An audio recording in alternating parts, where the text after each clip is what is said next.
आणि आपण पाहत आहात लोकन्याय मराठी न्यूज चॅनल। जमजम कॉलनीत गोवंश कत्तल प्रकरणी 3 जण ताब्यात, 6 आरोपी फरार। अहिल्यानगर जिल्ह्यातील संगमनेर शहरात स्थानिक गुन्हे शाखेने अवैध गोवंश कत्तलखान्यावर मोठी कारवाई केली आहे। या कारवाईत 3 आरोपींना ताब्यात घेण्यात आले असून तब्बल 15,85,500 रुपयांचा मुद्देमाल जप्त करण्यात आला आहे। या कारवाईमुळे अवैध कत्तल व्यवसाय करणाऱ्यांमध्ये खळबळ उडाली आहे।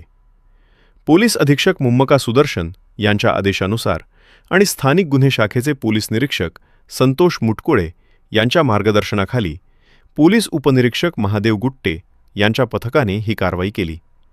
एलसीबीचे पथक संगमनेर शहर पोलीस ठाण्याच्या हद्दीत गस्त घडत असताना गुप्त बातमीदारामार्फत जमजम कॉलनी सरकार लॉन्सजवळील मोकळ्या जागेत गोवंशीय जनावरांची अवैध कत्तल सुरू असल्याची माहिती मिळाली। माहितीच्या आधारे पोलिसांनी तात्काळ छापा टाकला। पोलिसांची चाहूल लागताच काही आरोपी घटनास्थळावरून फरार झाले।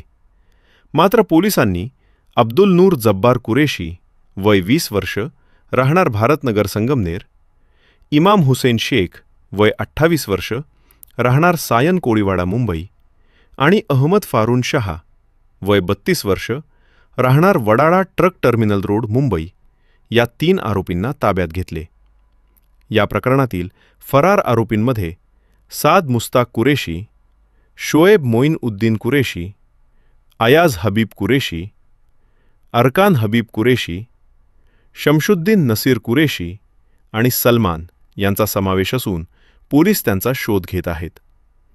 कारवाई दरम्यान पोलिसांनी आरोपींकडून 9,30,000 रुपये किमतीचे सुमारे 3,100 किलो गोमांस, 6 लाख रुपये किमतीची पिकअप गाडी, 55,000 रुपये किमतीचे 4 मोबाईल फोन तसेच सुरा आणि कुऱ्हाड असा एकूण 15,85,500 रुपयांचा मुद्देमाल जप्त केला आहे।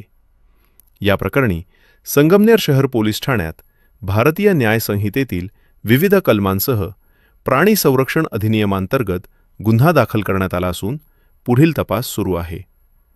ही कारवाई पोलीस उपनिरीक्षक महादेव गुट्टे, पोलीस अंमलदार गणेश लोंढे, विजय पवार, योगेश कर्डिले, बाळासाहेब गुंजाळ तसेच चालक उत्तरेश्वर मोराळे यांच्या पथकाने यशस्वीरित्या पार पाडली। राजेंद्र सूर्यवंशी, लोकन्याय मराठी न्यूज, संगमनेर।